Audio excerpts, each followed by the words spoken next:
invite you to stand for the pledge of allegiance. Pledge allegiance to the flag of the United States of America and to the republic for which it stands, one nation, under God, indivisible, with liberty and justice for all.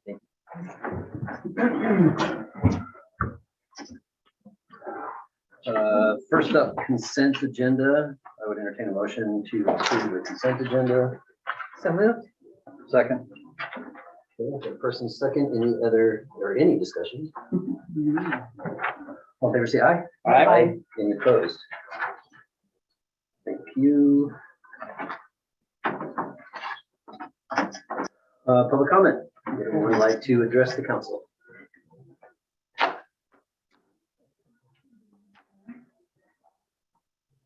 There were a few comments that request to be read out loud at the meeting, and there were some additions to the council packet today that were received before the noon deadline.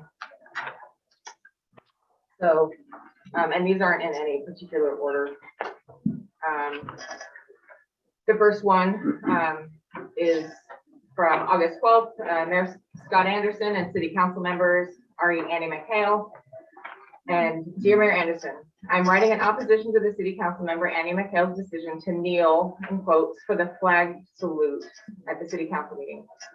I have a question for you, the council, and her. What are her ambitions for the job she holds? Are her goals to represent the citizens of Stevenson, or are her goals personal? The minimum job requirement would be to proudly represent the community of Stevenson. The bare minimum would be pride in our community. Our flag salute is a commitment of love for our country. Her actions disrespecting the flag and the pledge show me her own political aspirations take precedent.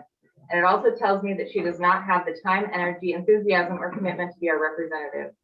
If her disruption to the order of the community meeting takes precedence, then I would say she has no time to do her job and represent the community interests of Stevenson. I do not care about her personal feelings or her political agenda, nor do I care how she behaves in her own home regarding her allegiance to this beautiful country. I care that she does her job to represent our community proudly. Her personal feelings have no place. Either she does her job representing this community with pride, or she should resign prior to the next election. My husband and I moved from Portland and saw a once beautiful city destroyed by people just like Annie McHale. We're not going to sit back and watch this gorgeous area go down a similar path. It appears she has one ambition, and that it is her personal political goals, with no regard for this community and no respect for the people that live here. We have found this Stevenson community to be a welcoming, caring, respectful, and patriotic people. We have also seen firsthand government that actually works for the citizens. This person is not working for me or the community. She is working for herself.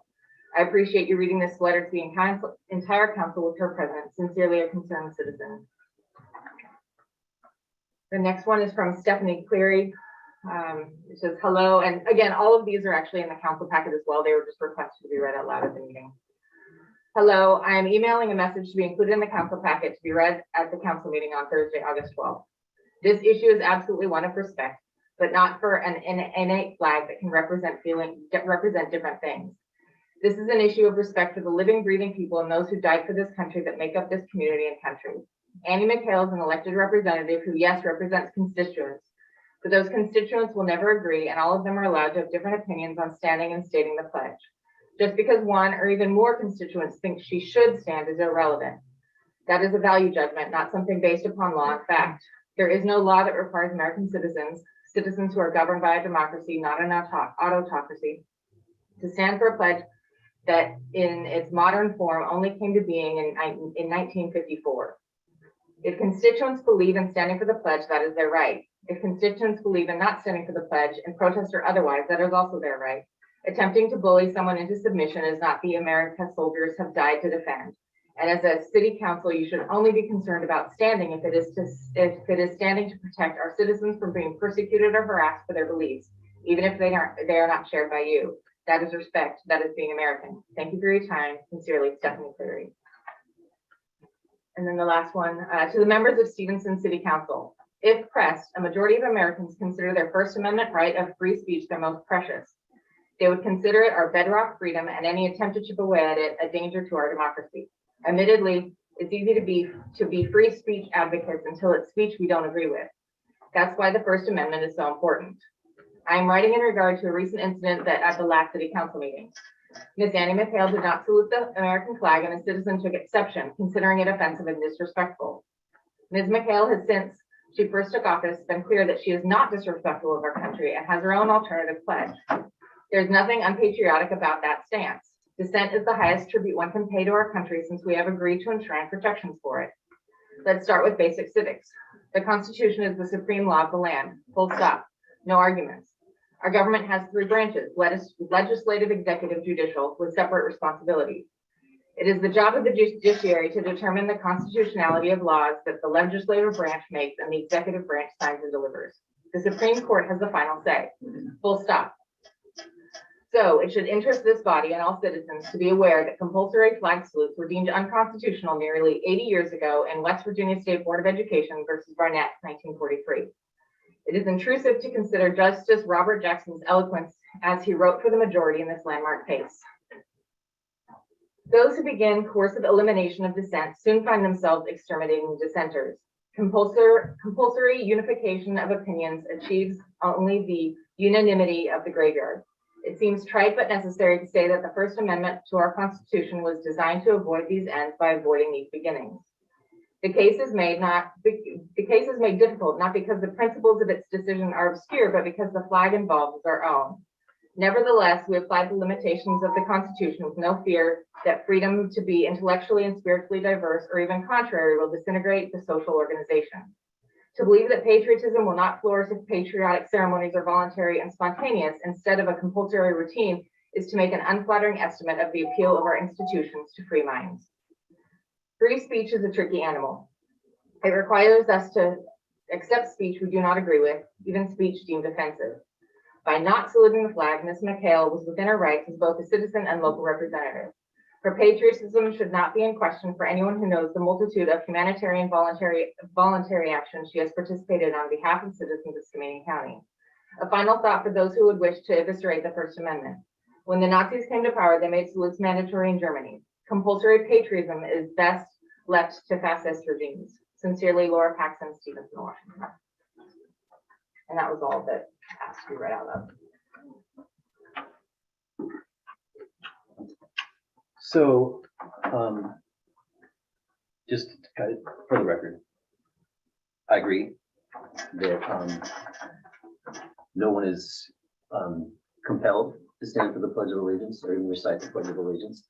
That's your decision, even though I don't agree with it, because I'm an unapologetic patriot, but that is what makes our country great.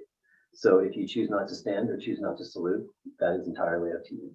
So I really thought that we'd have a few more people in the audience, so hence the mass, but I just wanted to agree that you are invited to stand for the pledge. Did you have a comment, Ann? I'd just like to say that, I read all of I too submitted written comment. And I appreciate the insight from all of the letters that were submitted. I think that anybody who would like to suggest that we violate Councilwoman McHale's right to sit should probably go back to kindergarten, where they can learn about what the Constitution affords you as rights.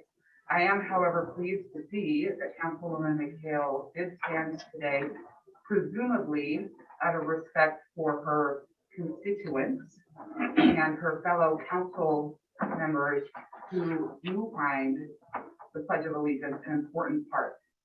It does not diminish in my opinion, it does not diminish your protestation or whatever you would like to call it, right? But it does show respect for the constituents that you were elected to represent who may not have voted for you or may not have the same opinion. That perception, 110%, right, wrong, or indifferent. So I can say that I appreciate that you showed that respect tonight for those constituents, and I hope that you think about that. All council people think about that as we kind of move forward here. There's lots of better things to talk about, but respect goes both ways. So let's try to remember that. May I address that? Please. Thank you. To set the record straight, I do stand for the Pledge of Allegiance.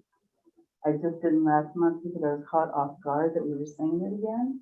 And I didn't have my own pledge that I had written with me. and I didn't even think about whether or not to stand. I was actually embarrassed that I wasn't prepared to say my own pledge. So it was not out of disrespect that I sat. I did not sit to be disrespectful. I sat because I didn't have my pledge with me. Today I do. And so I did stand. Wonderful. Thank you. You're welcome.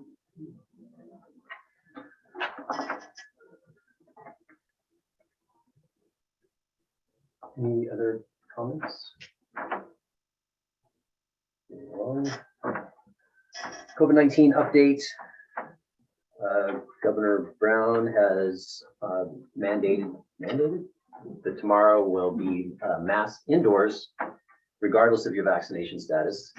It is anticipated that our Governor Inslee will be following quickly on his heels, her heels, sorry. We decided to wear masks today because there is some positive cases in the county, and really anticipated that there might be a larger crowd than normal in a small contained space. So out of the, just trying to be particularly cautious today. The governor invited a couple mayors and public figures to a Zoom call, Teams call, whatever. And I was one of the mayors that was invited. And this was because our county is performing poorly when it comes to vaccination rates, down 35% area. So the unwritten message was what's going on, but the other meant the tone was, how can we help? How can we help you get your vaccination numbers up?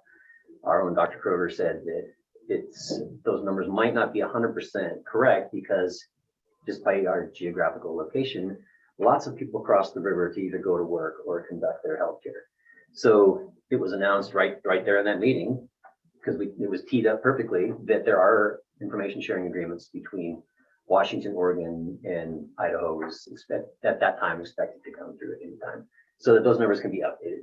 Because, for example, through my work, I got both of my vaccines in Wasco County. So until that information is synchronized, that number wouldn't show up in our percentages.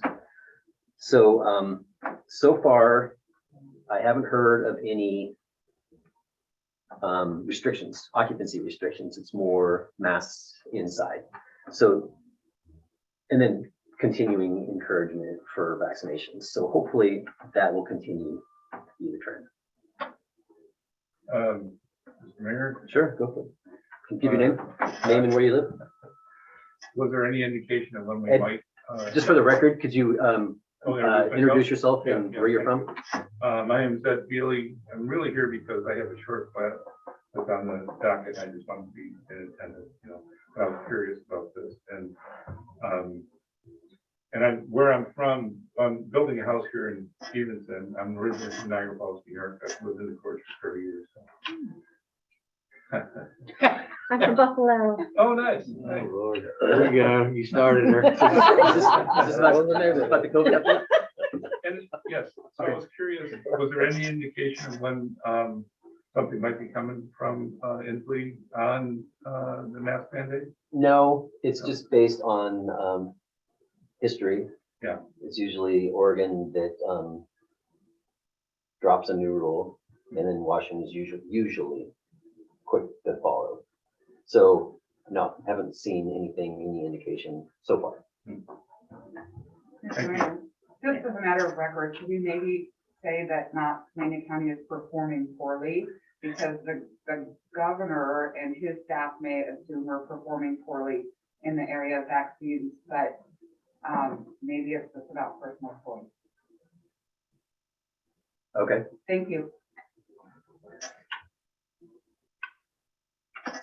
There was also one question, I think Amy brought it up, of whether or not we still wanted to hold our workshop on September 7th in person. It's going to be at the Hegewald Center. And You mean our, yeah, the diversity, equity, and inclusion workshop. the way things are going. I kind of am wondering if we should postpone it till the spring. Mm, Yeah, I'm of the thought that if, right now, if we can postpone something, we probably should. And as much as I want to do that, and I really do, and I think that's super important. I would prefer it be postponed.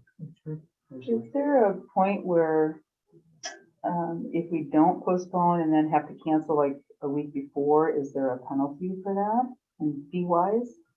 I have to talk to the consultants as far as that's concerned.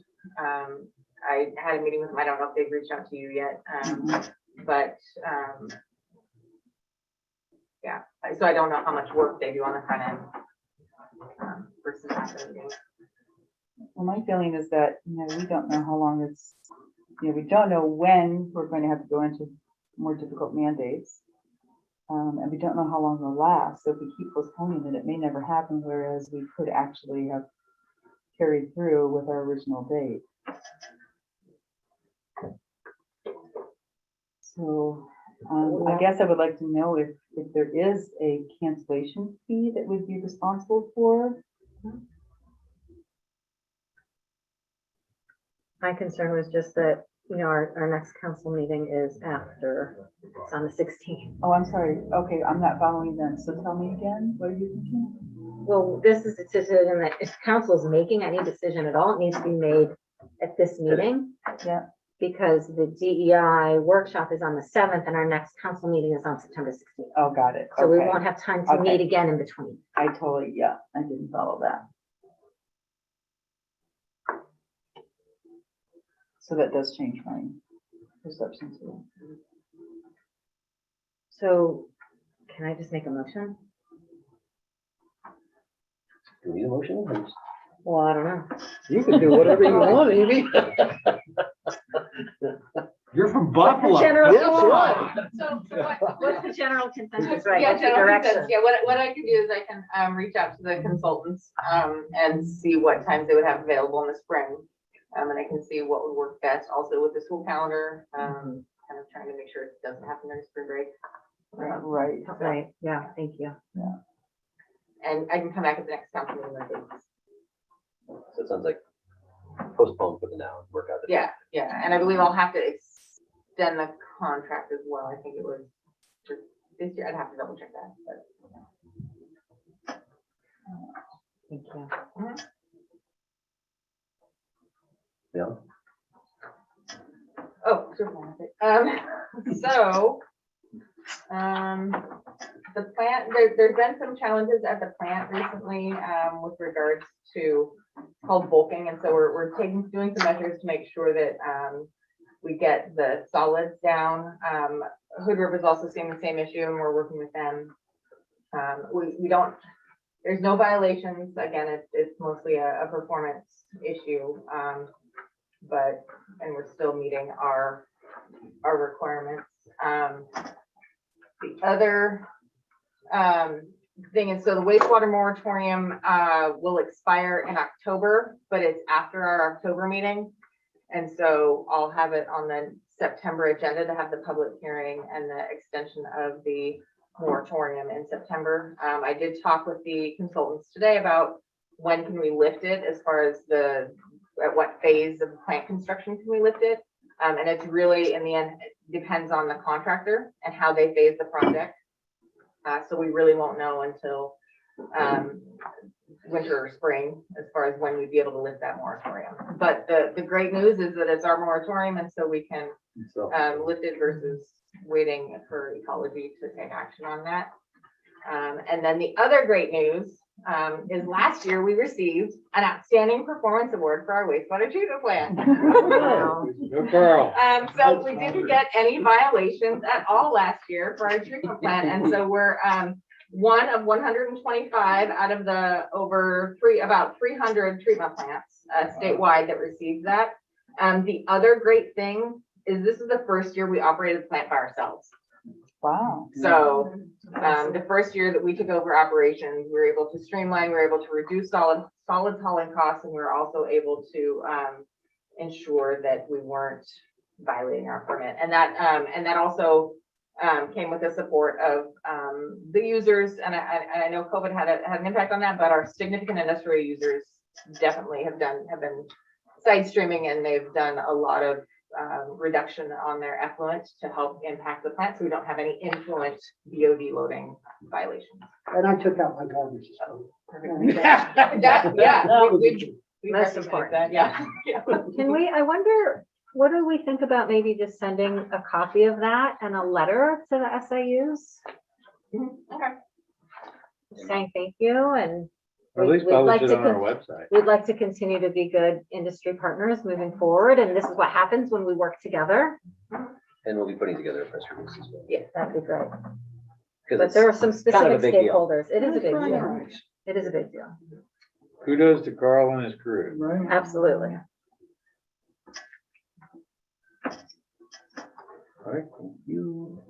The other thing is that we will, because of phase one being pushed out to 2022, and so phase one of the collection system improvements is basically Rock Creek and the Cascade Interceptor, so there'll be a lot of construction next year on that. And again, that was delayed because construction was pushed back due to longer lead times, pushing it into wet weather construction, which isn't ideal for the location. And the good thing about doing that project first versus the other ones is if there's also any other additional costs, we're able to budget for it.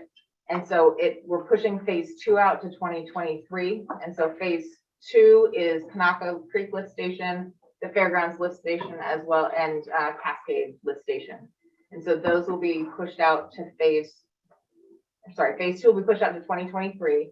And again, that allows us time to ensure that we can do the project in the budget or scope those projects depending on how this one goes and how the markets fluctuate with parts. But to reiterate, phase one will increase our permit levels. Phase one is needed for the treatment plant, yeah, to get up to So, the. Again, yeah. it would allow us to lift the moratorium. The collection system didn't have any effect on the moratorium.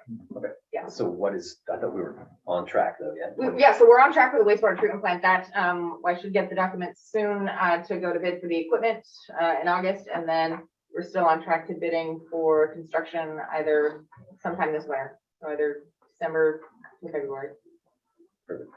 Do we have any outstanding grant applications Not, that will affect? No, we don't. We now know the total number. Luckily, it's not 12 million.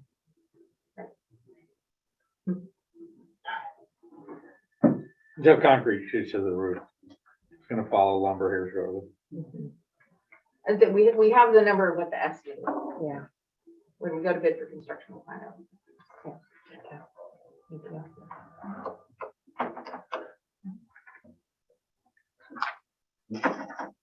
Dave asked to have this next discussion added to the agenda. The oath just simply says that you are asked to support the Constitution of the United States as well as state of Washington. Neither one of those documents require you to stand for the Pledge of Allegiance, and there's also included in your packet our rules, I guess, that talk about that. We did have a discussion about the way the meetings were run just last year. Mhm. Yeah, Right before COVID, yeah. Right before COVID, yeah. And Mayor, the only reason I brought it up is because I think a lot of the public doesn't understand that change was made. And they expect us to stand and say the pledge, and I think that's probably So- a precursor to what occurred. The city council had not done the Pledge of Allegiance, which was an exception to most of the bodies within the county and across the river as well. So that was the very first meeting as mayor. I brought it on and called everyone and said, this is something that I'm looking at. So Leon added it as part of the way that, the meeting procedure. And after discussion, it was removed. So that was the red line part. It was suggested as a change to the way the meeting would run. And then it was decided as a group not to make that a requirement, or at least that wouldn't have to be as, that meetings would have to go that way. So, yeah, I agree. And I appreciate that because that was some of the tenor of some of the comments that we had. So explaining how we found ourselves here today. Yes, is a yeah, Good idea. thank you. I Yeah, would also, go ahead, I'm sorry. Under Mayor Cox, we never once said the pledge of allegiance. Pardon? Under Mayor Cox, we never once said the. No, I understand. Or the prior mayor, I actually think we had to buy a flag for Adam Scott. right, yeah. So It had never been had done. the flags. For the record, I would like to state the pledge that I do say, and this is the one that I brought to the council in my first meeting in January 2020.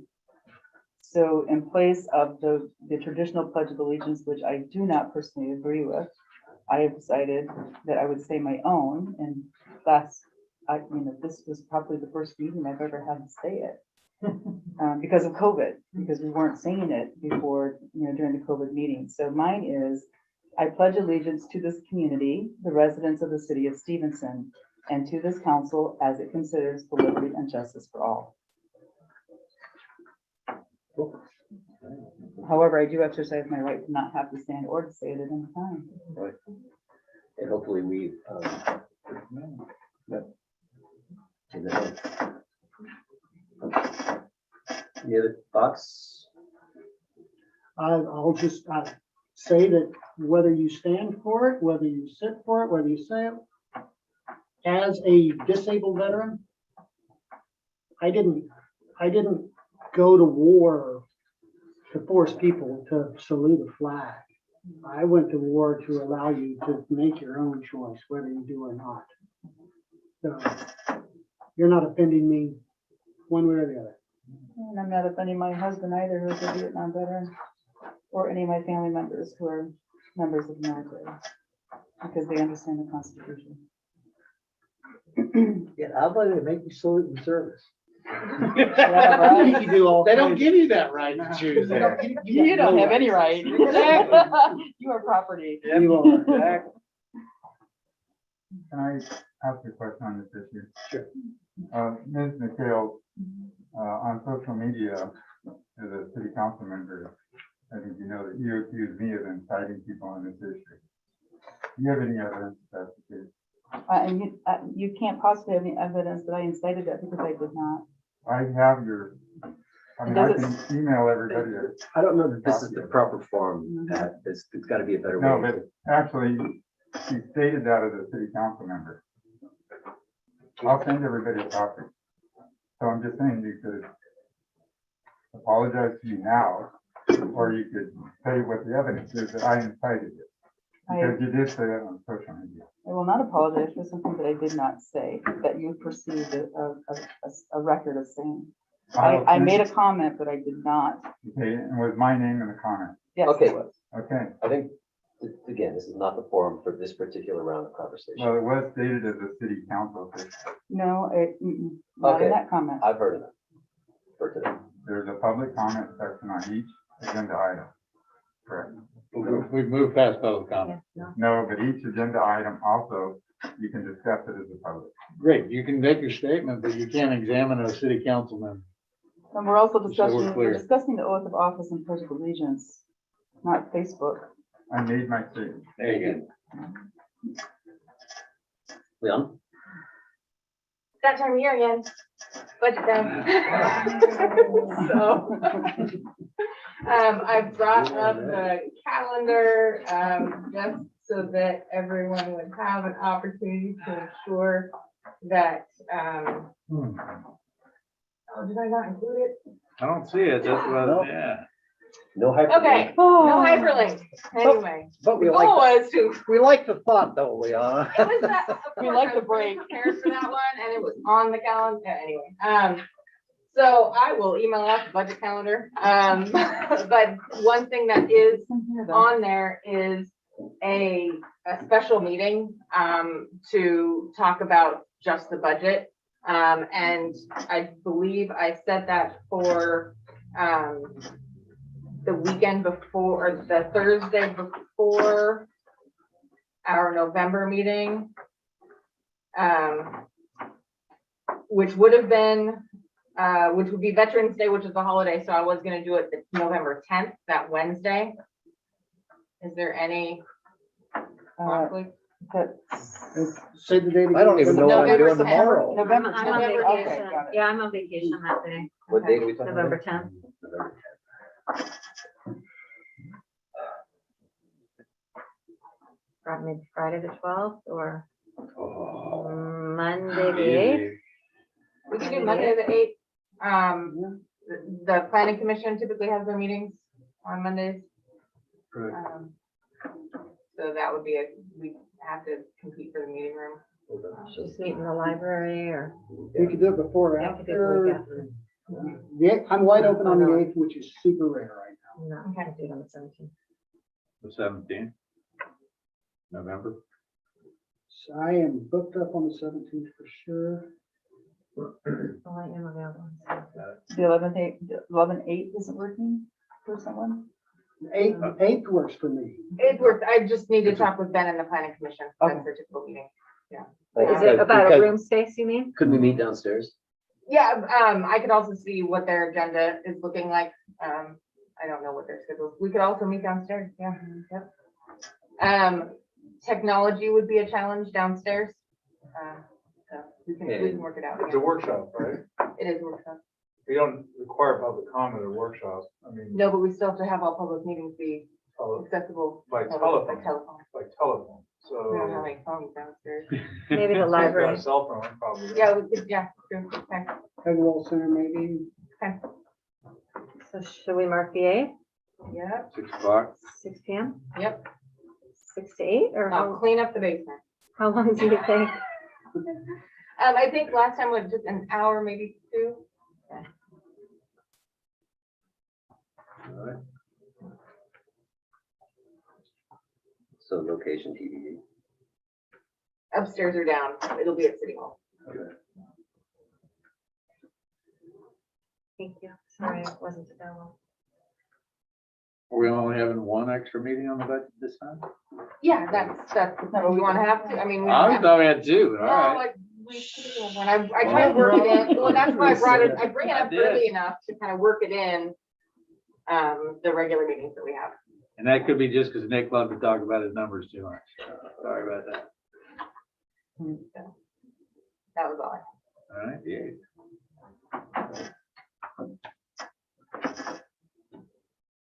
Mayor, just a quick question. Are you gonna discuss at all about the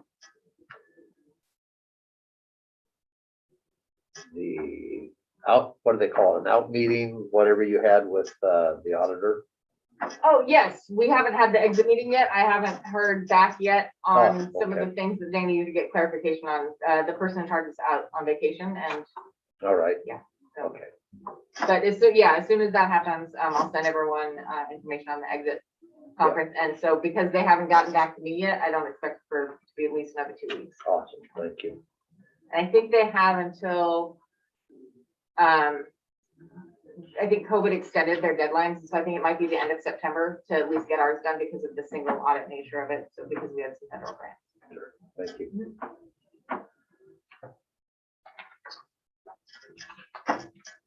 Are you standing in for Ben? No, Ben's on the phone. Oh. I didn't even log on my. No, actually, Ben's on the screen. He's on the screen, yeah.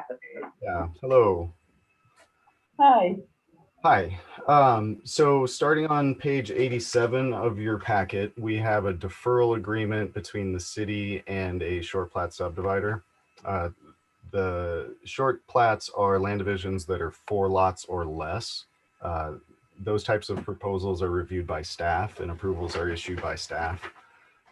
In this case, the review process identified that road improvements are necessary to Willard Street, specifically Upper Willard Street. This is between Hot Springs, Alameda, and the high school grounds in that neighborhood. It's a R1 zone. Improvements to Willard Street would be needed to bring that up to city standard. But the short plat subdivider would prefer to do those at a later date, and the public works director has reviewed this and said it makes more sense to do that at a later date when downhill improvements can be considered and the corridor could be considered as a whole. So you have a deferral of frontage improvements agreement in front of you, and that also includes a waiver of protest for formation of a local improvement district on behalf of both of the two lots in this short plat proposal. The proponent is Ed Feely, who I heard is in the chambers with you. We are asking for you to authorize the mayor's signature on this deferral. Ben, I see that we're gonna need to change the mayor's name on It's that fixed draft. on the final version. Oh, you did Yeah, change it the already? paper Okay, good. Mhm.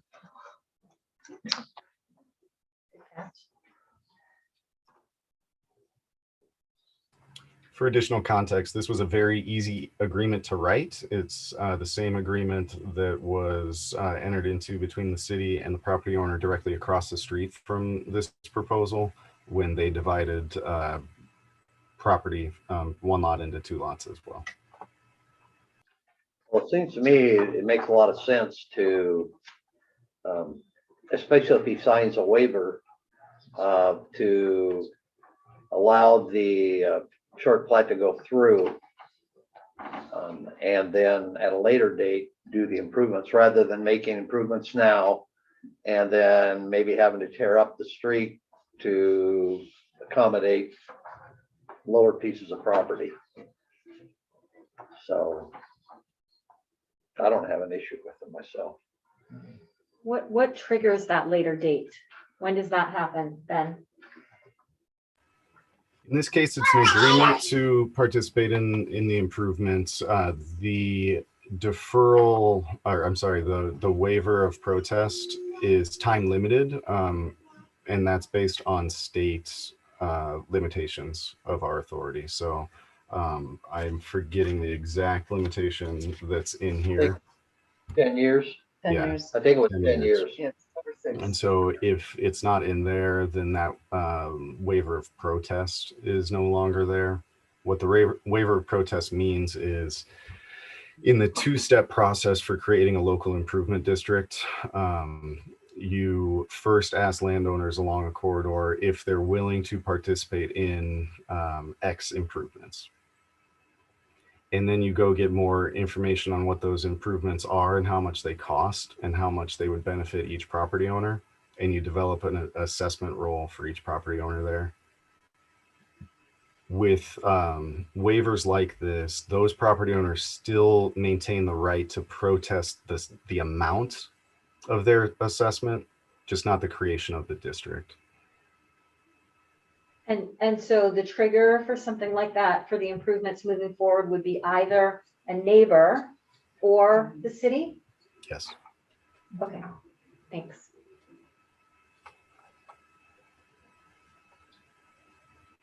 I don't have any objections.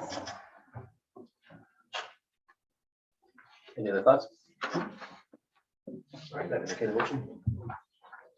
I'll make a motion to approve the, what is it called? Short plat The agreement. agreement as presented. Second. First and second, any other discussion? All in favor, say aye. Aye. Any opposed? That's what I was here for. Thanks for coming. Stick around. Bye, come again. We're entertaining. Oh, I know, I'm having so much fun. Liana? So, latecomers agreement. So one of the projects for our wastewater collection system is an extension of our main line. And that's called Main Extension D. And so it's right here from Loop Road to about, I believe, the first lot or two up Frank John's. And in order to be reimbursed for a portion of that by any development, we need to have a latecomers agreement. And in reviewing our current ordinance regarding latecomers agreements, it's out of date. The legislature made some changes and we just hadn't updated it since. Because we didn't need it, or? Yeah, because no one asked to do Right. one and we hadn't. needed to Reviewed do it. one. Right. Yeah, yeah. Yep. Okay. So again, this is the first presentation of it. You can choose to approve it, or you can also just wait to the next council meeting as well.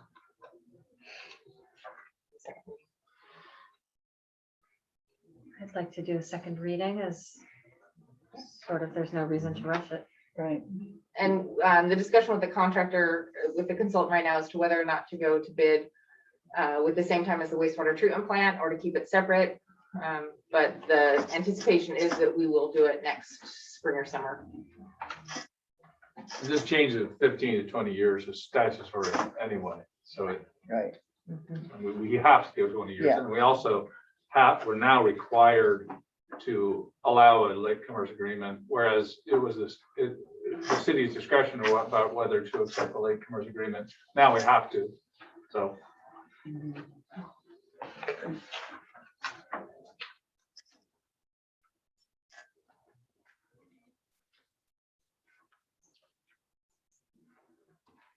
So we will table that for now. Okay. Noise control. Yeah. So, Does it include? in the chickens? past, we've had some challenges enforcing the current ordinance as it exists because it requires someone to stand there with a measuring device for the noise. And so it's not something that someone can record and then provide as evidence. And then there's also requirements about making sure people are trained and everything else within the WAC. So one, and we've had it on our minds to look at and to revise as well. One of the processes to get it changed, though, if you do deviate from the WAC, is it has to be approved by Department of Ecology before it can be enforced. So that's one step, and they only give you a mailing address. So with everyone being remote, as well as going through the mail process, it will probably be, we anticipate a couple of months, if not longer, for that process to go through.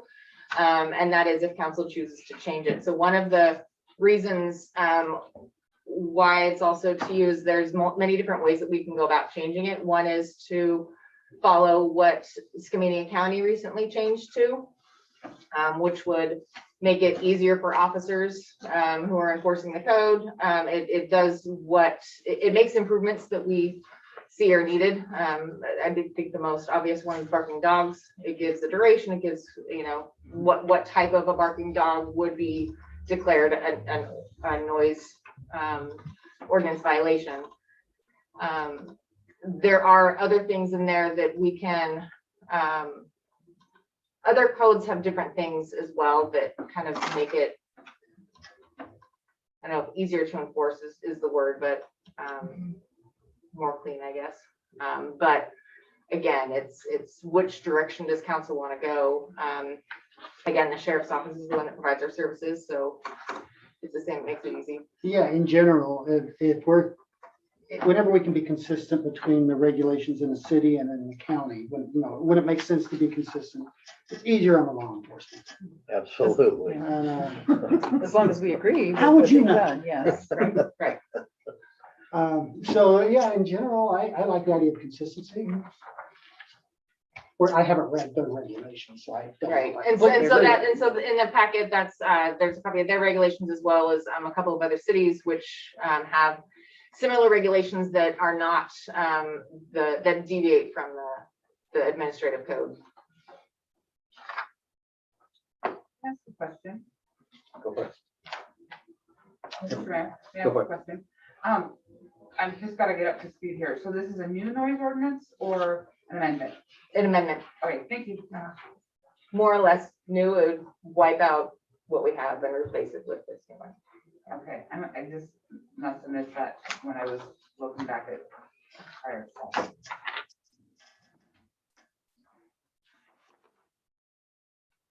So I see this one about the horn, the train horn. Well, that was the Just other an one that I was recommending we strike. It was done prior to the quiet zone and really is not enforceable in any way, That's shape, or what- that was form. my And question. so I was gonna, yeah, it never was, so I Yeah. was just gonna take it out Okay, as well. all right. Mainly because law enforcement couldn't chase. The train. The train. Well, you Someone has could. taken- You could, sure. Yeah, I'd pull one over. yeah, right.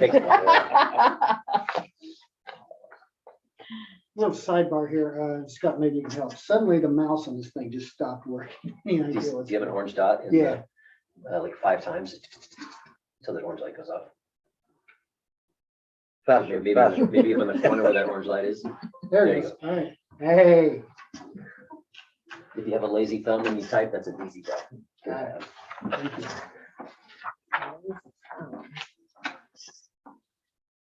And then the other question is to whether or not we wanted to address engine braking. Oh, yes. Yes, Yes, we do. Mhm. as a resident of Kanaka Creek, yes. And, you know, maybe, Dave can answer this, but just noisy cars, vehicles in general. Is there any, I mean, the engine braking from the big trucks is horrible. We don't have it too bad here, but on the main street, it's not too bad. Coming down the hill from the log trucks, it's horrible. But just loud cars in general, is there, I don't know how that's handled from. Well, that for motorcycles, you have it more in the summertime because everybody's got their hot rods out or whatever and windows open. and their windows open. I mean, you know, where we live up on the hill up here, I mean, you know, you can almost hear people talking when they're on the stern wheeler out there. So it just comes right up the hill and you can hear the cars flying out of town and the bikes going out of town. But they're, as far as law enforcement goes, unless you're sitting right there and you're listening, What do you do? yeah, there's not a whole, I mean, because by the time you get there, They're gone. they're gone. Or they shut the motor off. But yeah, in general, yeah, the engine braking from the big trucks, I would love to ban that if we can. So, and again, all of these will be included in a draft, which will be presented at a public hearing at the next council meeting. And does this address trucks parked overnight Like idling. with like the reefer running or something like that in the downtown core? And I don't know if we have a problem with that or not. I don't think we have a problem with that. I think that's part of why they put the time restrictions downtown. Okay. But I can look to see if it would address it, because I don't know that time restriction is on First Street. So I can look to see if it addresses it. I know this may not be popular, but what about the random fireworks outside of New Year's Eve and 4th of July? That's already illegal. Okay, and Unless someone has a permit. right. What is the noise ordinance time? Is it 10 PM or 11 PM? Does anyone know? Well, music events have a hard out at 10. Okay. All right.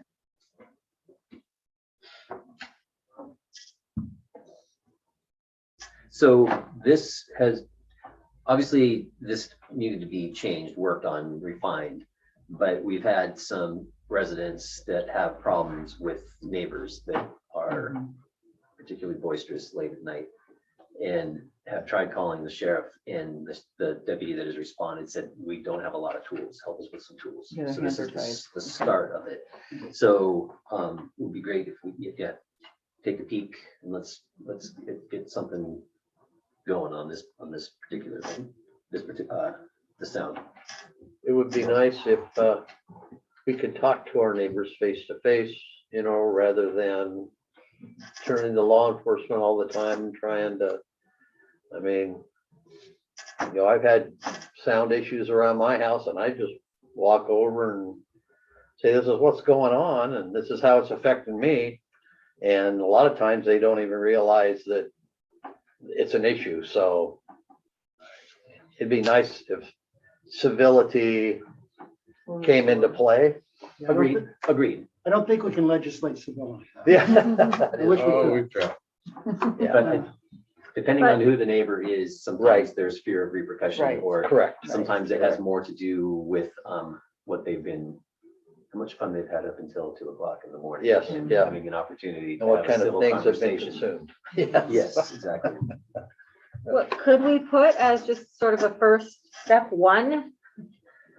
Talk directly to the violators if possible? Well, and so I mean, if you see the preamble that the county has in theirs, it basically says, you know, this is to, you know, in advance, hopefully you talk to your neighbors first, Right, but if you don't talk to your neighbors, it doesn't mean that it's not enforceable. yeah. But they okay. encourage Yeah, the. And as long as the that discussion. situation is Right. safe. Yeah, I didn't see the Yeah, preamble, but right, that sounds yeah. great. Okay, cool. So that goes along with because we've modified the nuisance complaint form. Have you talked to your, Exactly. talked to the person? Yes. So we'll work on wrapping again, so the engine braking in the draft, removing the Russell reference, and seeing about the trucks idling overnight, and making sure that the inclusion of talking with your neighbors is in that draft. And the Russell references to the train horn, correct? Okay. And trying to come as close to the counties, match the county's ordinances. we can. Okay, got it. Cool, thanks.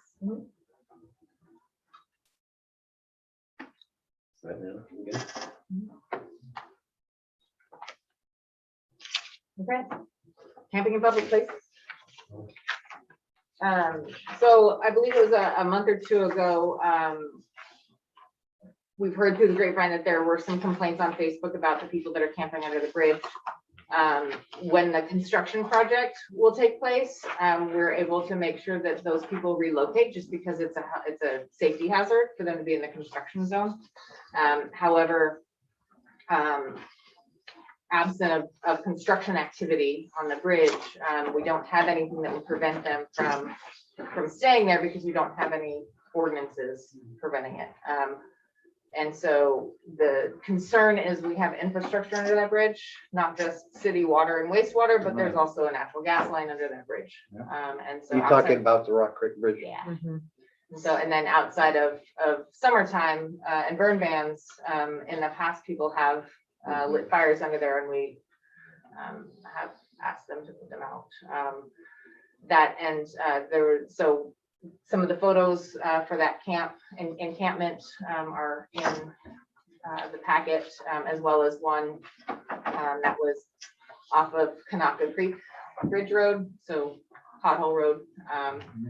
And again, this does not prevent people from being able to sleep, but it does prevent them from creating an encampment, which is where the safety and the health concerns come in, which is where they're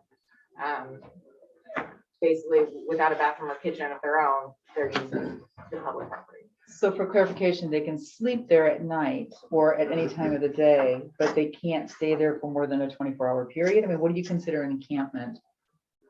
What's the So- definition? Fine, actually. Yeah, it is. Yeah, please. Was in the draft ordinance. So camping means to pitch, create, use, or occupy camp facilities for the purposes of sleeping or habitation as evidenced by the use of camp paraphernalia. And camp paraphernalia includes but is not limited to tarpaulins, cots, beds, sleeping bags, blankets, mattresses, hammocks, or non-city designated cooking facilities and city equipment. And what it would do is it would prevent them from camping from 6:30 in the morning to 9:30 at night. Okay, so you're looking at 8.66.040. For the unlawful Right, camping get it, portion of it, okay. yes, and then the Yeah. definitions are under 030. Okay, but there's no, so it's just a time period of day, not a length of time per day, Correct. right? So they have to break camp, in other words, in the Yes. morning. So, question.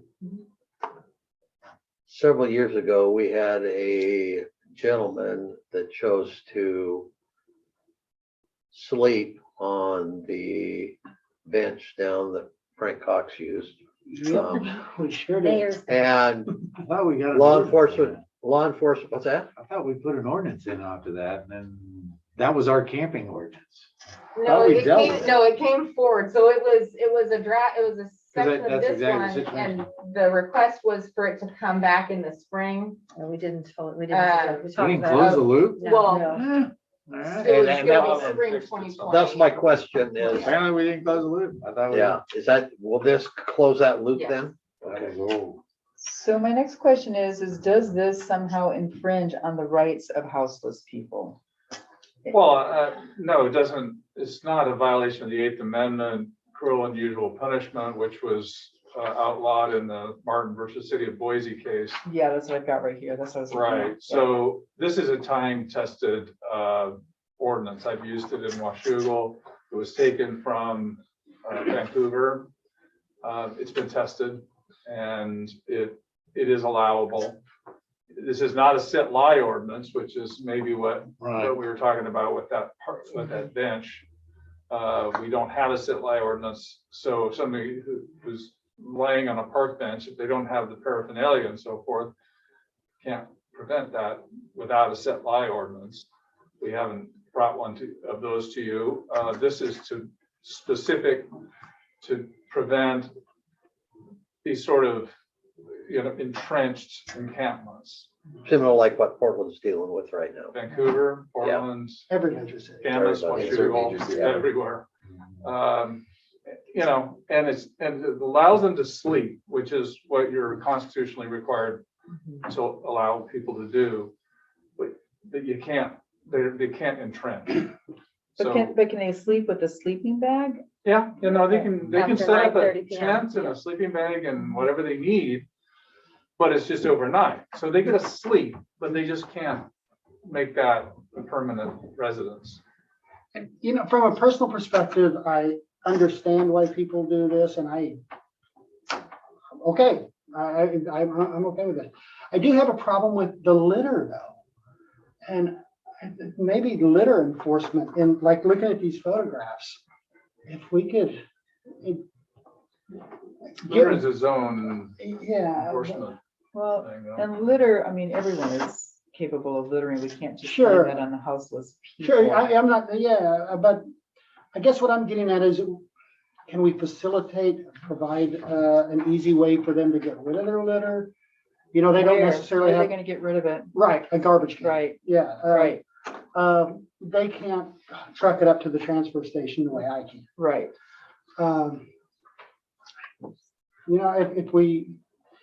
If this is going to be our version of a homeless camp, houseless camp, maybe we should provide a trash can for them. Well, what I'm thinking too is that, if we do get this, next COVID wave, I think we are going to see more houseless people and they could be our No doubt. neighbors right now. We don't know No doubt. who is susceptible to this potential. Yeah, I don't want to punish them at all. That's Yeah. not what I'm getting at. In fact, I'd rather provide for them than punish them. Right. So what I would like to recommend is, or maybe we have, has anybody had a conversation with WAGAP about services or any other churches or anything like that that could be providing them. services? Are with these people. Yeah. Have any of us gone down and said, hi, I'm your neighbor? Actually, So- I have, yeah. So, Okay, I mean, cool. the sheriff's office, has had contact with Yeah. these people.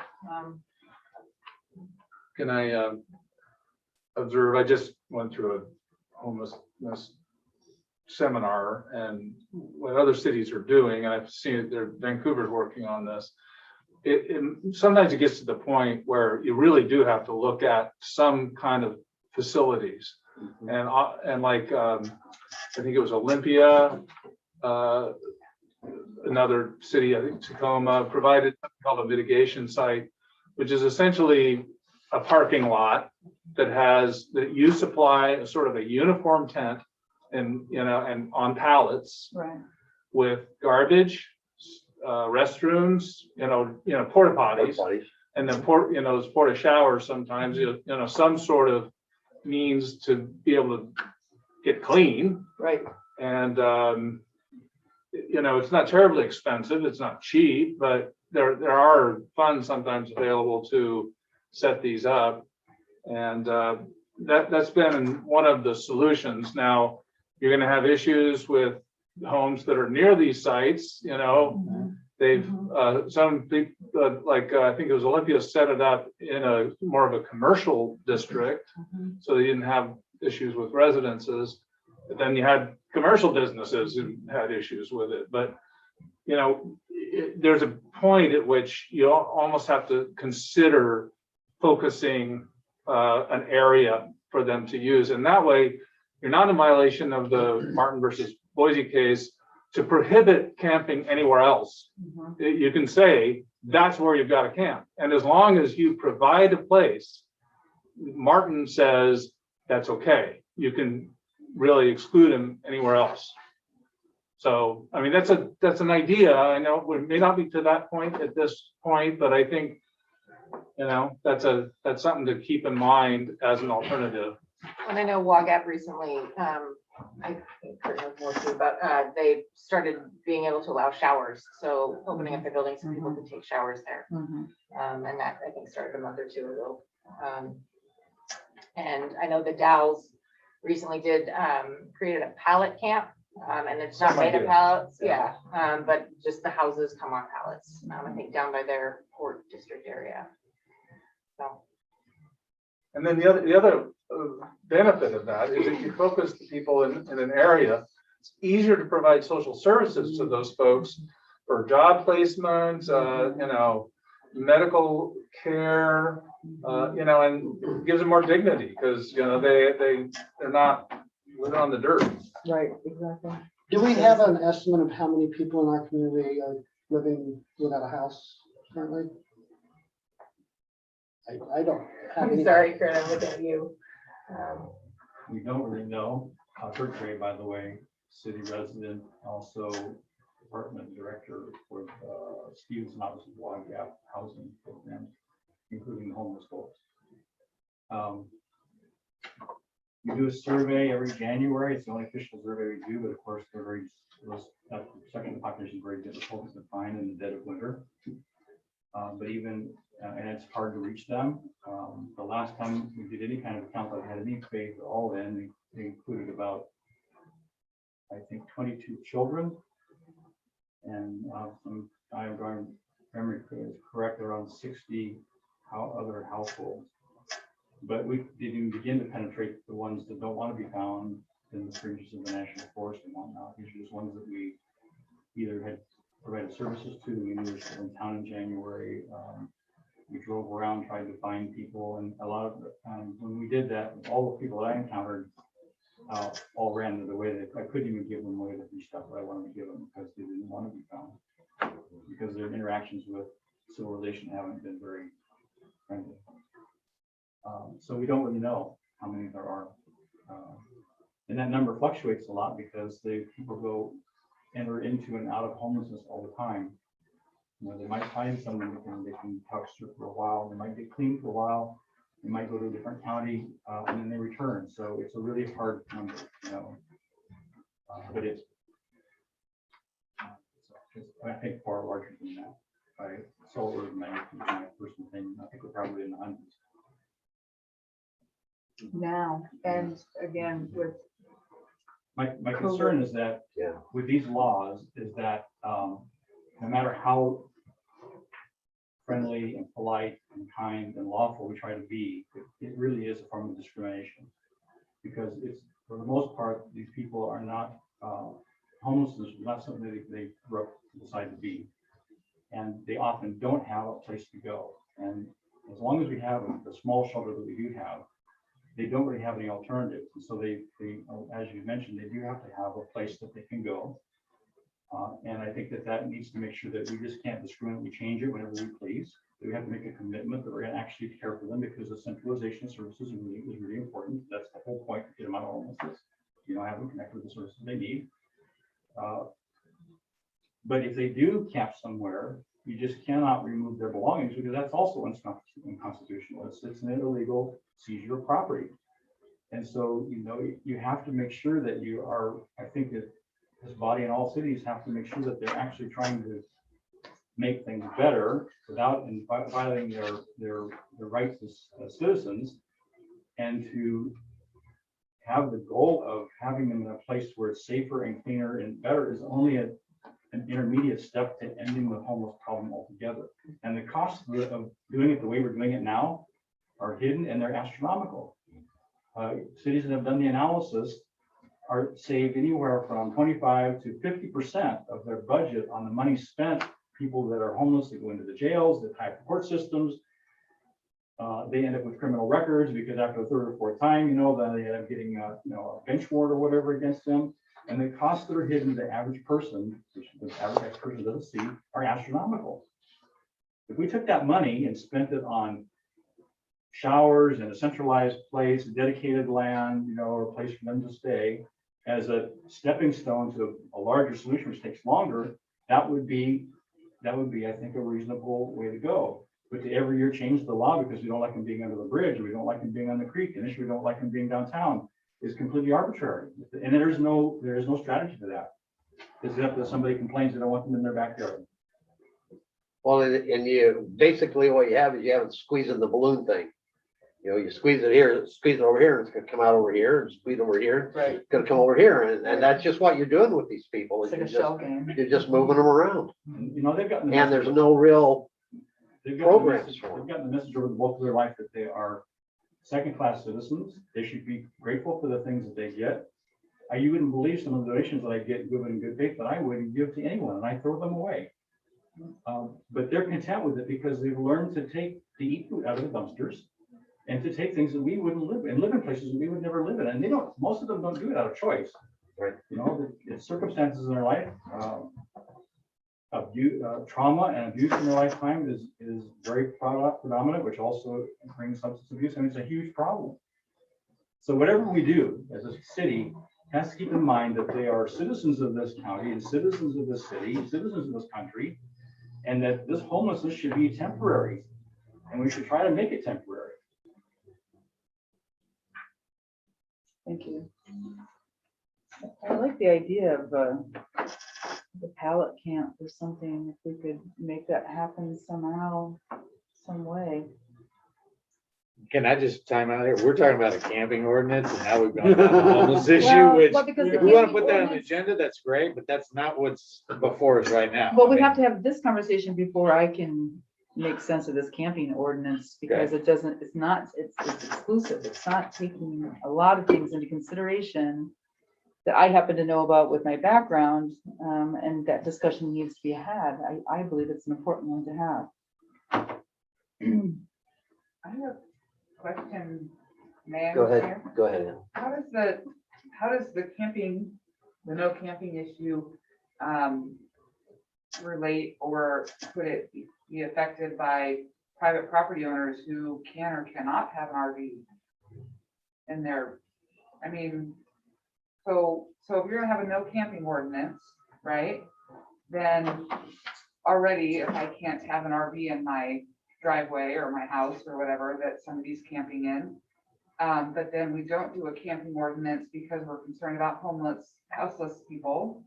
How does that affect private property owners? Doesn't, this is just public property. Public property. So this only is on public property. So as a private citizen, And public right of ways. right? And public right of ways.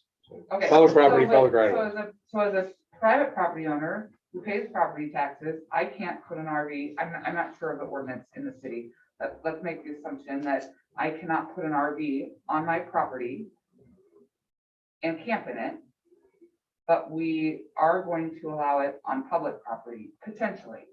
I mean, that's what my question is. So I think there's a question of equity there as well for private property owners who pay property tax,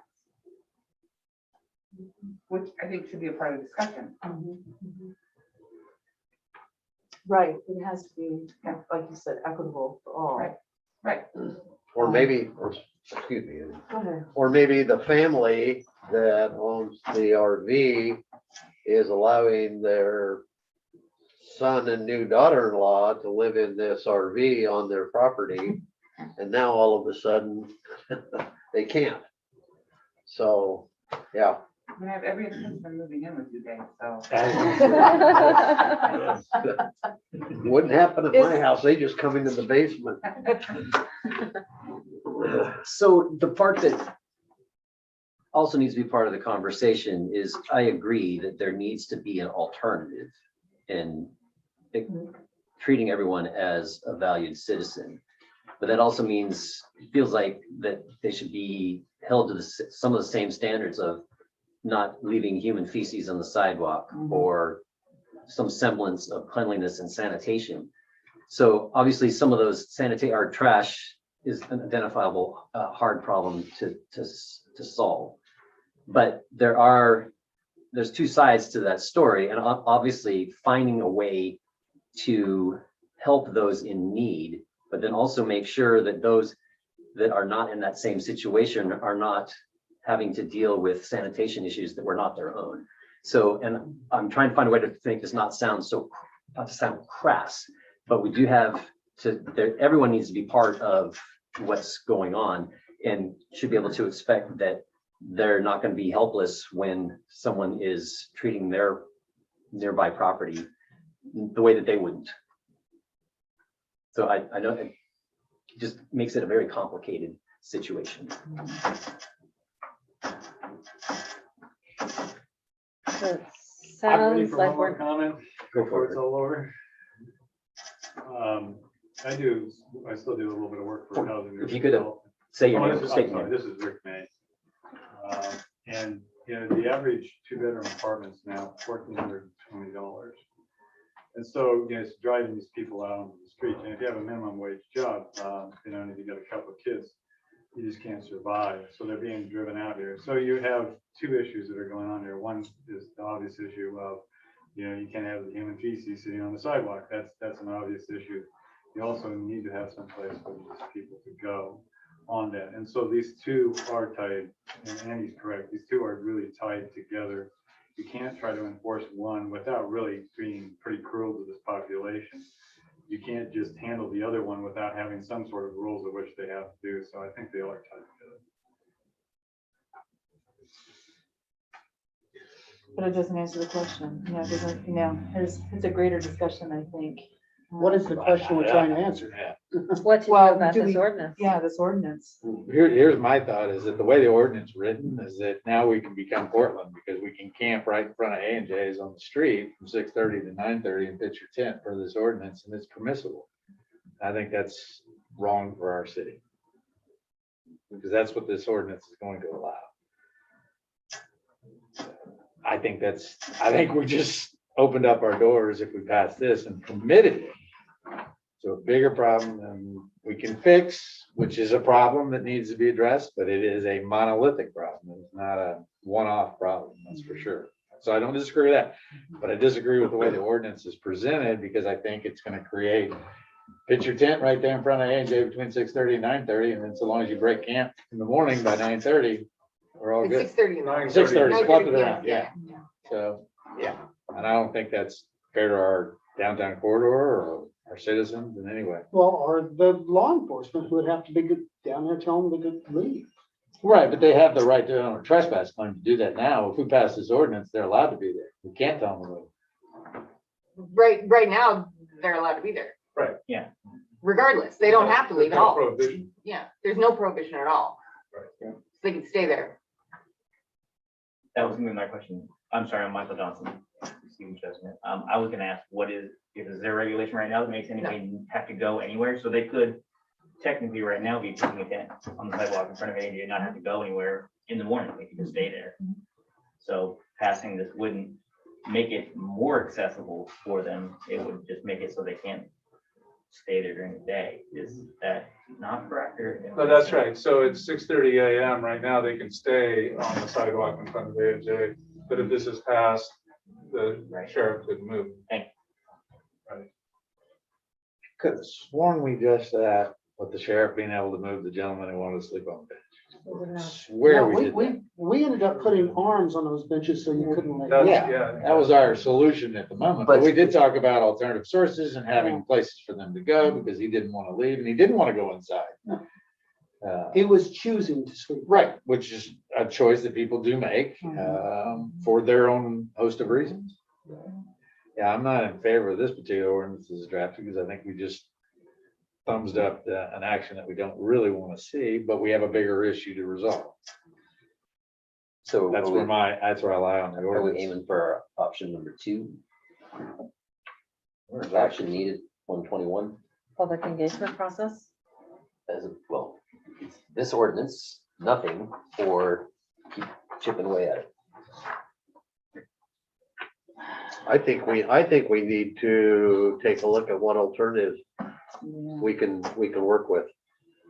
You know, whether that means some type of a grant opportunity, to utilize maybe a partnership with the county on some property that they may have, where we can have maybe WAGAP. I don't want to say be the landlord, but to operate it in such a way as that if folks come there to camp, then there are certain regulations that they have to abide by. Keeping the trash cleaned up, and maybe through the grant, you can have the porta potties there or something like that, but it's in a controlled area, and it's also controlled by an entity. Well, we currently have that in the form of the shelter. And there's a heating shelter and cooling shelter in the summer and winter months. But they aren't large enough. And they aren't safe for persons with families to have a single person in there under the influence. And the buildings themselves are in dire need of upgrade to make them safer. So I mean, my initial thought is that I think at the very least, we need to invite WAGAP into this conversation, and that would be Leslie Narmore, the executive director, to see if she has any thoughts to add to this, or how she would guide us to take this population into consideration as we're moving toward camping in public places ordinance.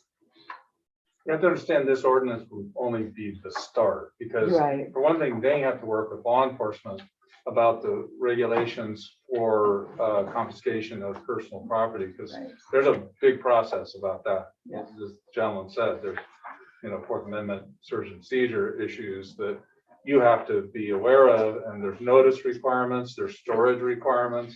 It's a fairly involved process, and you have to work directly with law enforcement about what process they're going to follow. So once you do this, that's the next step. You work with law enforcement about those issues.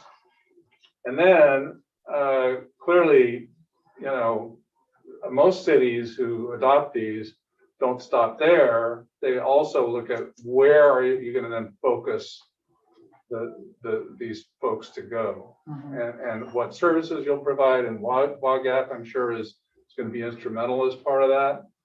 So, I mean, this is not supposed to be a fix. It's one part of the process, and whether you do it now or later, at some point or another, you probably will need to do an ordinance like this in order to be able to focus people into an area. And that's difficult enough by itself. So Yeah, there are no easy answers, that's for sure. Solutions. all the cities are struggling with this. Yeah. You're not the only ones. And I think it's really important that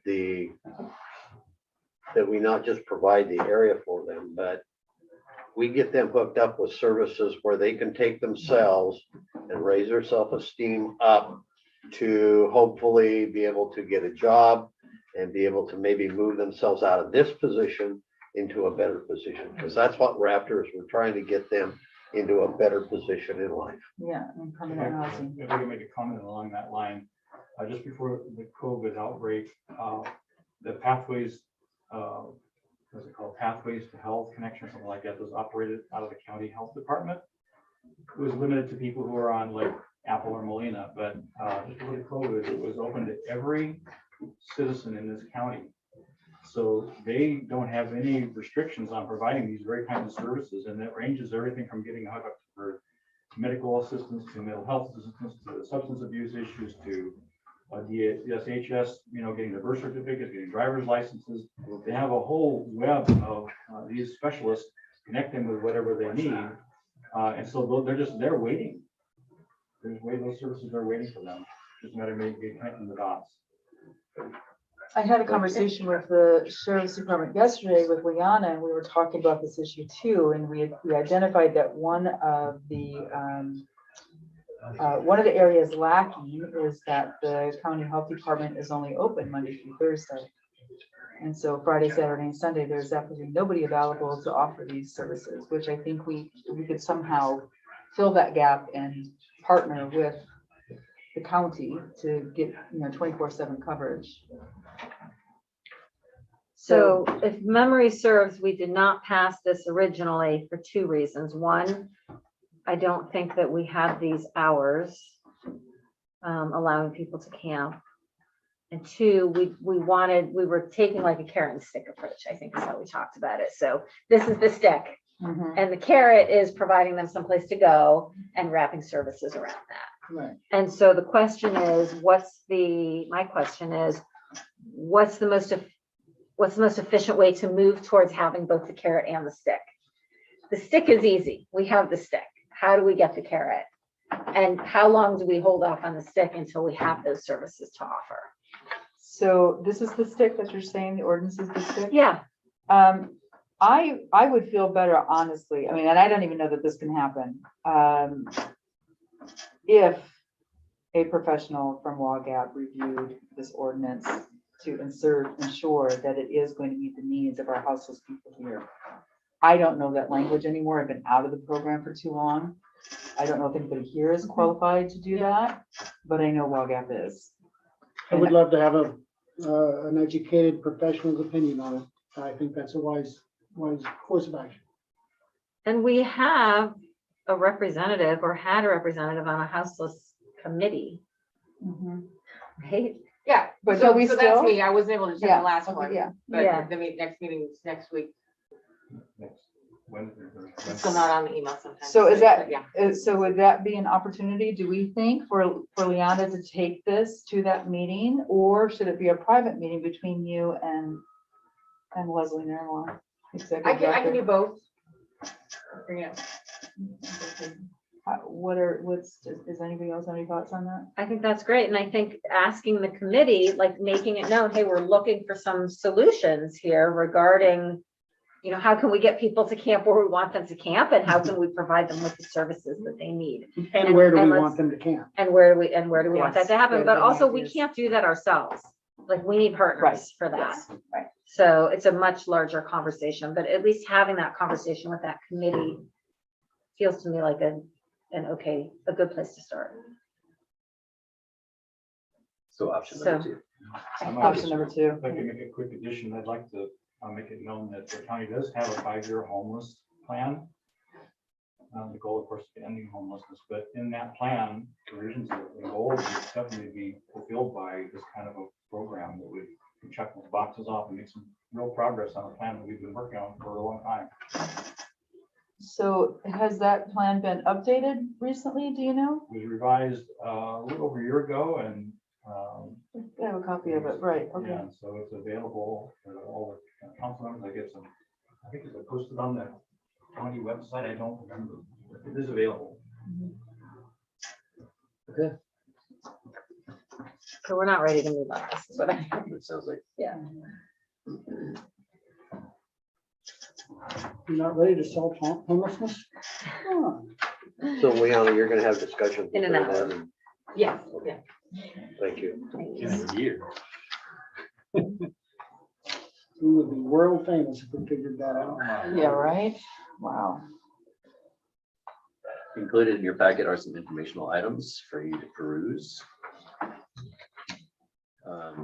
Staff reports.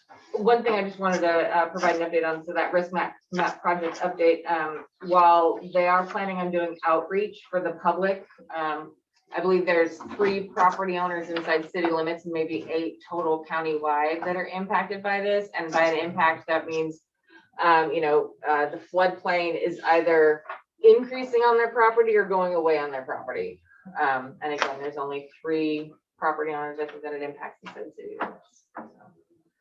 And I believe the first time that they did this again in 1986, it was a matter of, a drive around and kind of point and look, and this is more using LiDAR and all sorts of other scientific things, and should be great.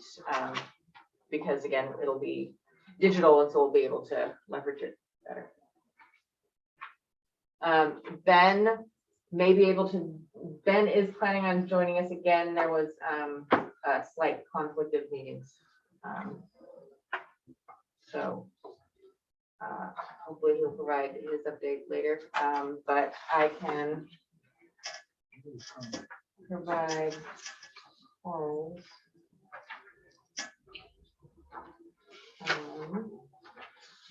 Well, while you're doing that, in the treasurer's report, is there not a line item for our revenue for water or sewer collections? Am I missing it? Do I just not know how to read this thing again? Not in the treasurer's report, in the financial report. Okay, thank you.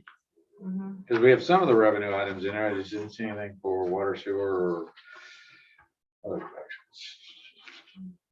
I will go to the treasurer.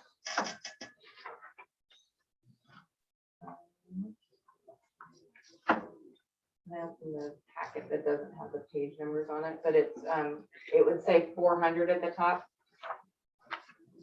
Oh, okay, because I was looking at the budget position. It's page 140 on the agenda.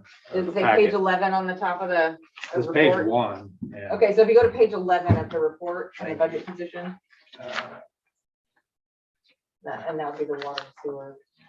Thanks. I didn't mean to get you off. There it is. Thank you.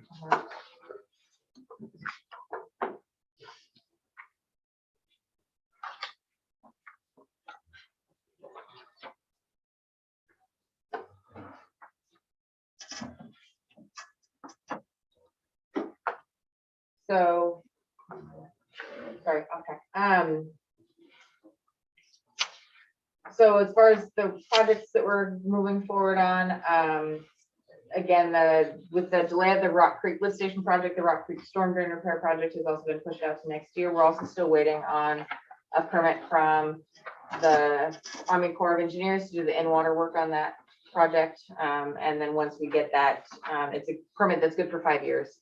And work can only be done for a certain period of time in the summer months so that we don't impact any aquatic life. And that's for the Rock Creek storm drain again, that we found out why it was plugged up, and it was because Rock Creek sediment was plugging the end of that. So we have a fix for it, and it should be fine this year again, since we know where it's at and we cleaned it out. The problem should not come this year, but if it does, we know exactly how to fix it.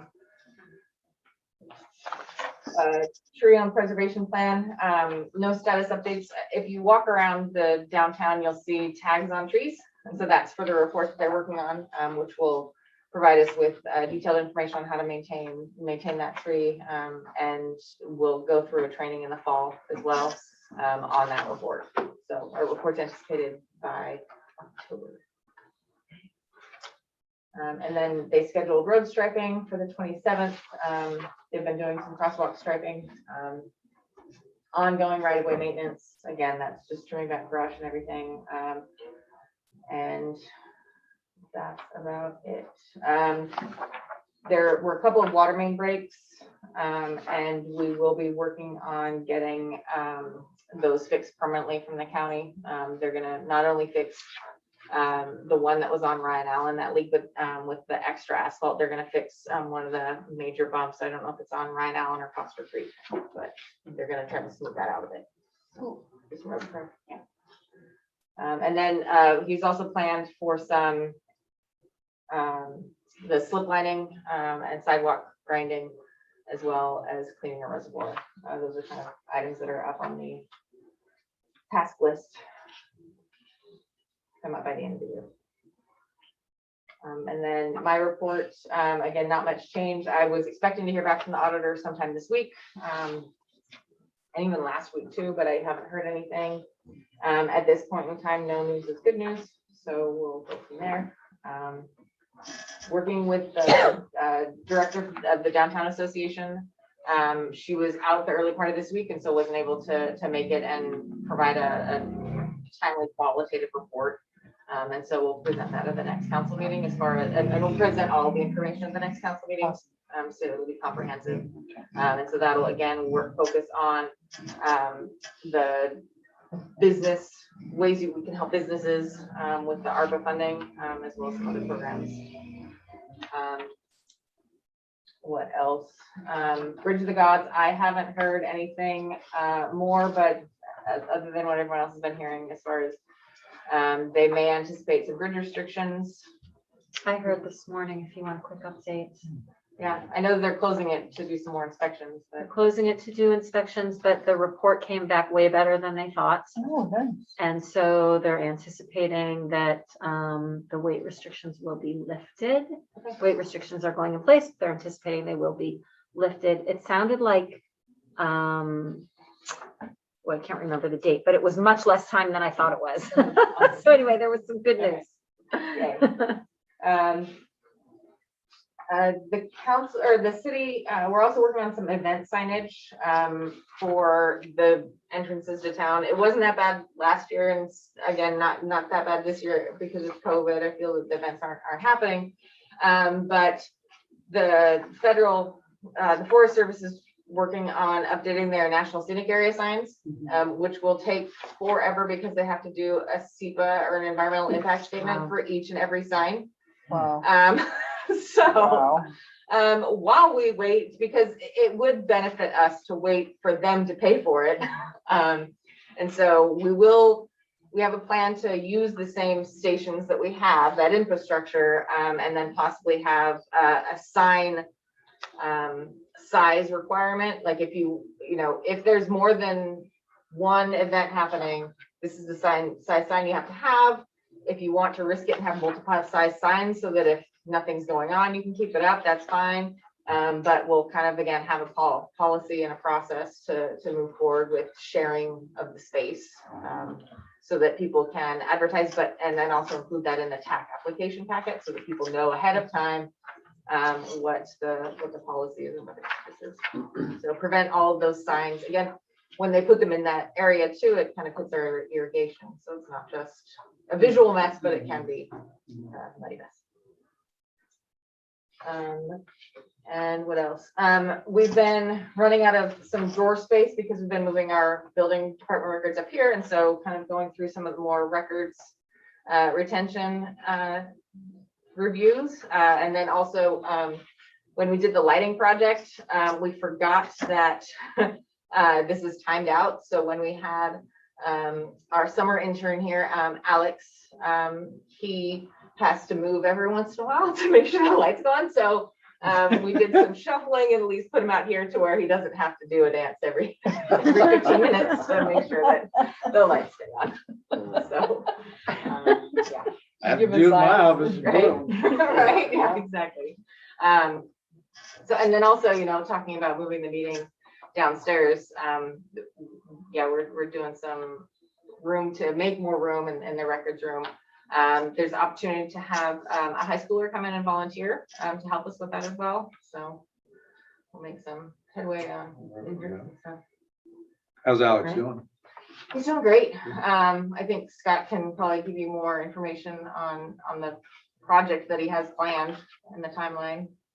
Well, we only have him for a short amount of time, and his Gantt chart is very impressive, but very aggressive on the timeline, but very, very sharp, and right from the beginning talking about including as many different factions, parts of the public, whether it's input from business owners, help from the public doing parking surveys, watching for utilization, like for example, heat maps on when and for how long parking spaces are used, so we get a full grip on what's going on. And then we identified that there are two potential issues with parking, that the inventory is one, and restrictions are too restrictive as far as requirements go for developers or people that want to build. And I think we've already made some inroads on that. And we also agreed that there's some perception issues that need to be addressed as well. So that's why it's equally important to involve the public so that they can all see that, yeah, it's not as bad. And then the last time the smoke was this bad, it kind of got a little smoky in the office. So he was encouraged to go to Cannon Beach tomorrow to check out their parking program and schedule some.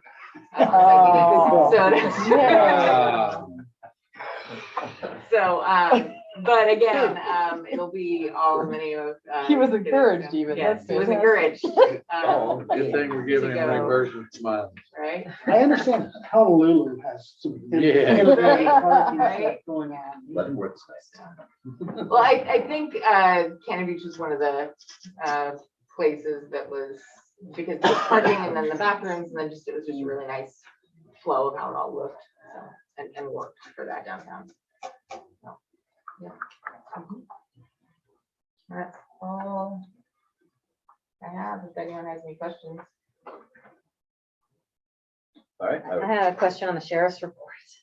Oh, Okay. He didn't include the hours because of vacations, but that was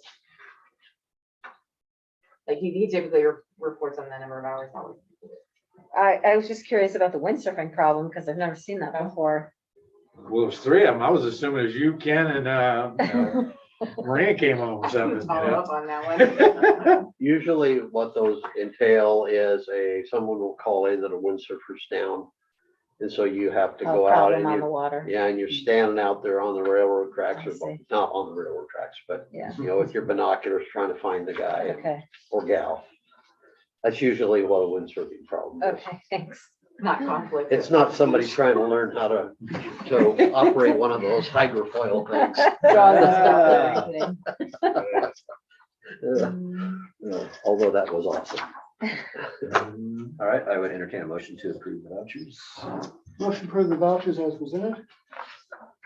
Okay, are they circulated? She got them over there. You got 3 signatures or do you need a? I seconded it. Yeah. No, I didn't know if you had 3 signatures on the vouchers. Oh, yeah, No, she's got the first. no, I'm good file. at first. Yeah, Gotcha. sorry. Okay. Don't forget that little bit of housekeeping. So, any discussion?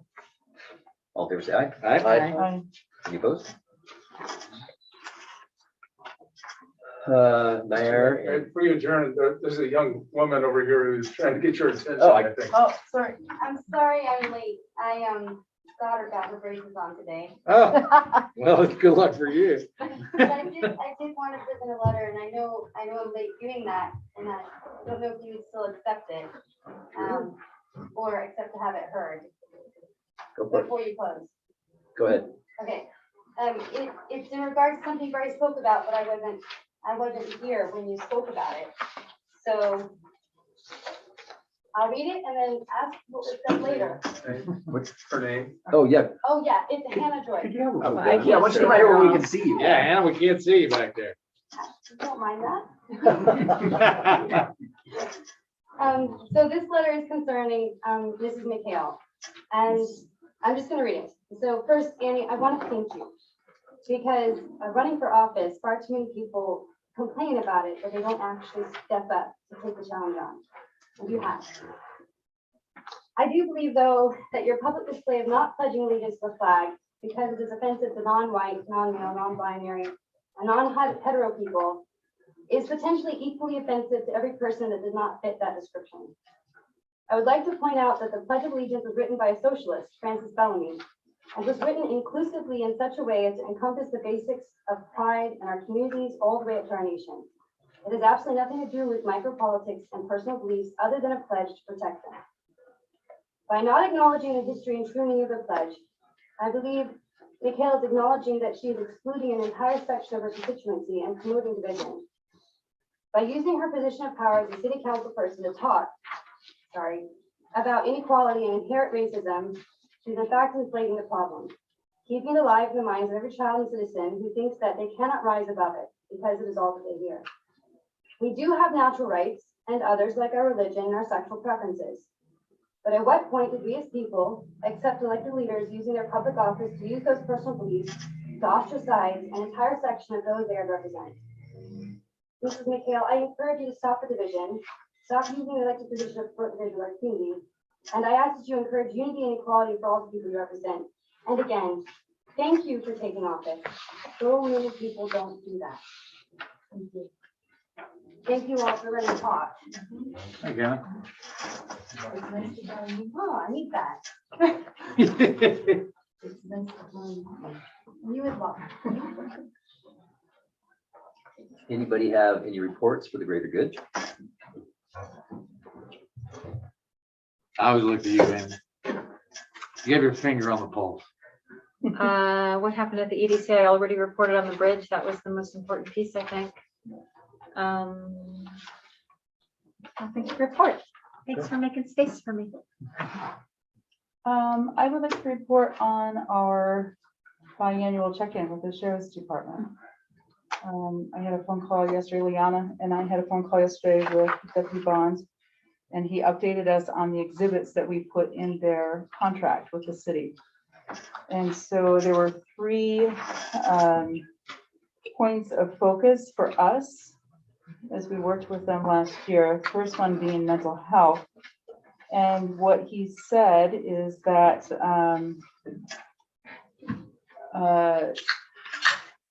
regardless of what any of Governor Inslee's reforms or what the county health department's abilities are, the Sheriff's Department always 100% gives recommendations of services to persons who need them.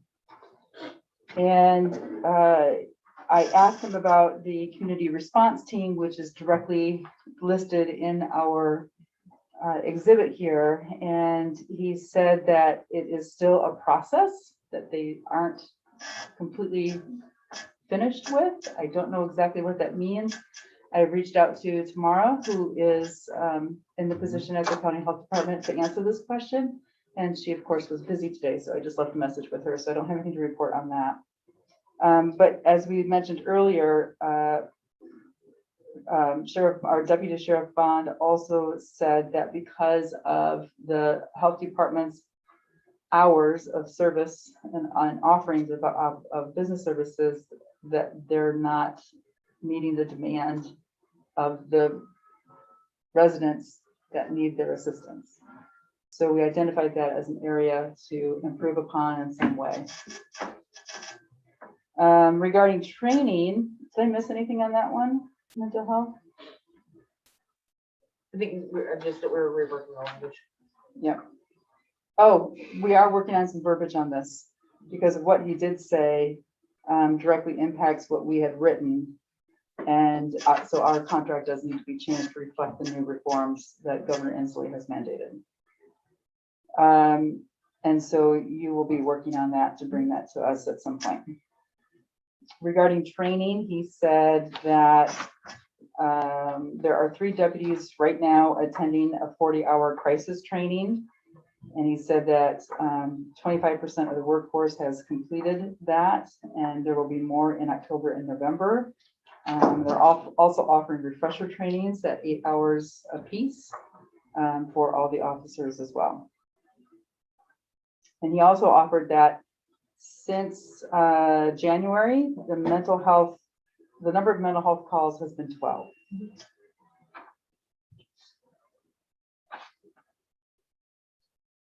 And he'll provide a report in, it'll December. be December, but it'll be the January council meeting with all that training. So in January, he'll provide us a report with the training that every officer completed in this year. For the year. And that he'll create a narrative within the system that he uses to state exactly what that training content covers or covered. And then for traffic enforcement, we talked about the areas in which they've identified some key areas in the city of Stevenson where they have increased their patrol and the number of hours that they dedicate to those particular areas that are known to be high traffic uses, of course, First Street and Second Street. And then we also talked about the logging trucks on Kanaka Creek and commercial trucks on Second Street. And he said that he would put up, what are they called, where they would monitor The reader board. the reader boards Yeah. that remind people the speed limit, because our concern was with school starting up again in at the end of this month or September, whenever it does, that people need to remember that there will now be children present on these streets and they need to, drive more safely for those children. And so that was basically it. Any questions on that? Thank you. For doing it. Yeah. All right, anything that you would like to see on the agenda, Ms. Amy will not be able to attend next month, so I will add that. September 16th is Yom Kippur. Yes, it is. All right, council will convene in executive session under RCW 42.30.1101B to consider the selection of a site for the acquisition of real estate. How long do you want? Give me half a second. Read faster, Mayor, read faster. We will reconvene at 7:51. Yeah. No, sorry, 7:56. You're giving us 10 10 minutes. 10 minutes. All right. 10 minutes. Okay, give me 2 seconds to.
So does this count as an official decision as a result of the, There's no decision. decision made. comes out of it. no decisions will be made, which does bring up First Street Overlook project. Now, is this something that is this a timely matter? Is something we Yes, need it to do? is. So if we want to be able to get the project done by the end of next year, which is when the funding runs out, we need to have a decision as to whether or not we're moving forward, and then they'll come forward with a contract change at the next council meeting to allow for additional funds to move forward with design changes. So don't we still need to figure out if there's any wiggle room on design variances? I think the answer today was no.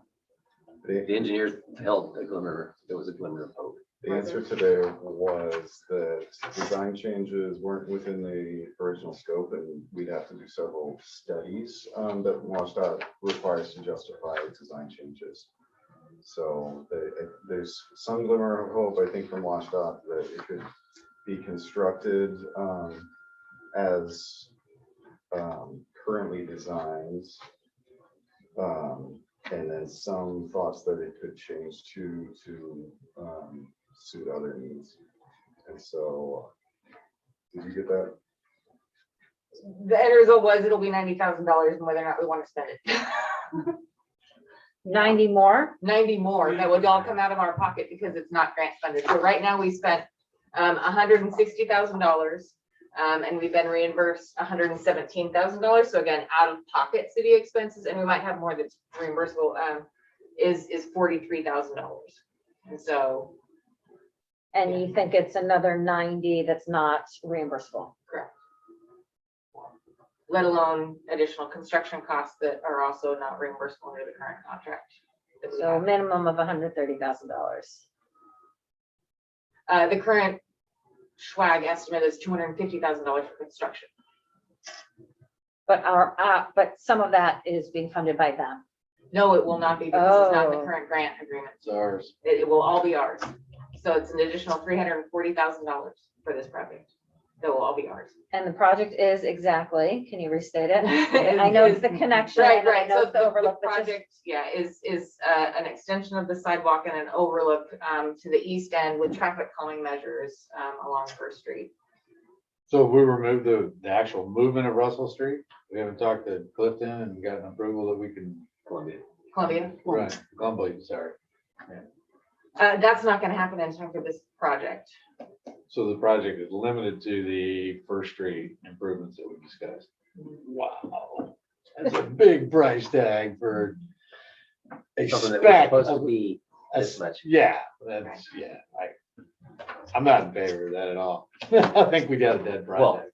I'm in favor of the project, but Yeah. not in favor of the cost overrun also. Right. I mean, It's not the right time. one is thing what it that the sounds like. engineer pointed out is we now have a project at 90% design for $43,000. Right. And we can put it in the bucket until we need it. At which time it will have to be redone because it's so old. Well, not, Yeah, but we've only spent 43. That's a drop in the bucket compared to what we typically spend on design. Yeah. And the cost will probably be a third more Oh, on top of that. Oh, come on, everything's coming down. You are gonna get cheaper. Where's that one? So do we need a motion or are we just I mean, consensus? consensus right now is what I have. I'm sure there'll be contract change orders and stuff coming through. Put it on the possibly. shelf. Yeah, put it on the Close shelf. it all out. Put it on the shelf. Yeah, I'll put it on the Or shelf. put it on the shelf. I had to. Yeah, no choice. Okay. Boo-hoo. I was excited about that project. Yeah, we all were. Yeah. Well, because the whole point was that it was gonna promote mobility, walkability, and stretch out, not only stretch out downtown, but help out on First Street. There's Yeah. all kinds of facets. And that make this unite it to exciting. Beverly Park, Beverly Beach and all Yep. of that stuff down there. It's a great project. So we'll just have to find a way to pay for it. All right, That's our list of projects. that will do it. I will adjourn the meeting at 8:06.